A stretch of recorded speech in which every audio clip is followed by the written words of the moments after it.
ازيكم حبايبي؟ عاملين ايه؟ يا رب تكونوا بخير وبصحة وبسعادة دايما يا رب.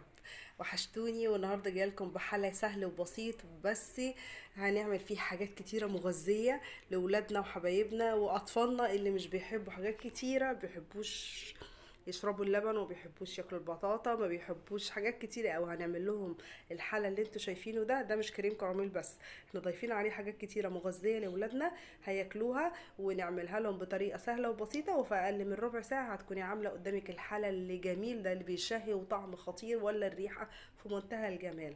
هتجربوه وهتقولوا لي ايه رأيكم في تعليقاتكم الحلوة اللي دايما بتشجعني. اهو قدامكم الشكل لوحده بيتكلم عن نفسه. يلا ونشوف عملناه ازاي، بس قبل ما نبتدي ونقول بسم الله. اول حاجه عندنا جبنا بطاطايه كبيره كده غسلناها كويس قوي زي ما احنا متعودين، وقشرناها وقطعناها ترانشات زي ما انتم شايفين كده، ومع نص كوبايه ميه وعلى النار بسرعه تسيبيها تتسوى لغايه لما تبقى مهريه خالص، يا اما بطاطين وسط يعني بطاطايه كبيره او بطاطين. ويلا بقى هات البطاطا بتاعتنا ديت من ميه تكون شربتها خالص، هيكون فيها شويه ميه، وعلى الخلاط ميه مش كتير، على لتر حليب، وانزلي عليهم ما تخافيش. يلا بقى وهنجيب النشا بتاعتنا، هنحط معلقتين نشا، مفيش لا ابسط ولا اسهل من كده. ادي اول معلقه وادي تاني معلقه اهو قدامكم. كل ده في الخلاط واضربي، مفيش بتاعي ابسط ولا اسهل من كده، مش هنعمل مواعين كتيره. وهو قدامكم. وهنحط 4 معالق سكر، ما تكتريش عشان يبقى سكره في مظبوط. 4 معالق سكر بس. والحاجة لما سكرها بيبقى عالي ما بتبقاش حلوة، ونوفر في الأيام اللي احنا فيها دي، ربنا يرحمنا جميعا يا رب. وهننزل بظرفين كريم كراميل أو باكوين كريم كراميل، وهننزل بقى مع بعض كده دول بقى كله في الخلاط مع رشة فانيليا.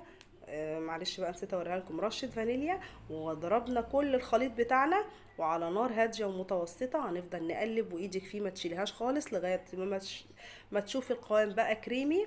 هننزل بمعلقة قشطة، هيزيد من الغناوة والطعم، هيبقى كريمي احلى واحلى. جبنا بواكي الكريم كراميل بتاعتنا، وعملنا الصوص بتاعنا اهو زي ما انتم شايفين. نزلنا في الصينيه بتاعتك، عندك بايركس عندك الومنيوم عندك اي صينيه اعملي فيها ما يهمكيش. وهو وزعنا الكريم بتاعنا الكراميل بتاعنا في الصينيه. وزعي كويس قوي وخليه يبقى لافف كده بالصينيه كلها، عشان ده اللي هيديك الشكل اللي انت نفسك فيه. وفي مصفى، وصفينا الخليط بتاعنا كويس قوي، لازم يتصفى في مصفى عشان ما يبقاش فيه فقاقيع او اي تكتلات ما دابتش. وهو قدامكم صبيناه في القالب بتاعنا، وهنسيبه اقل حاجه 4 ساعات، وهنحطه في التلاجة بتاعتنا. ويا ريتك تعمليه من بالليل وتاني يوم تاكلوه، هيبقى احلى واحلى في منتهى الجمال.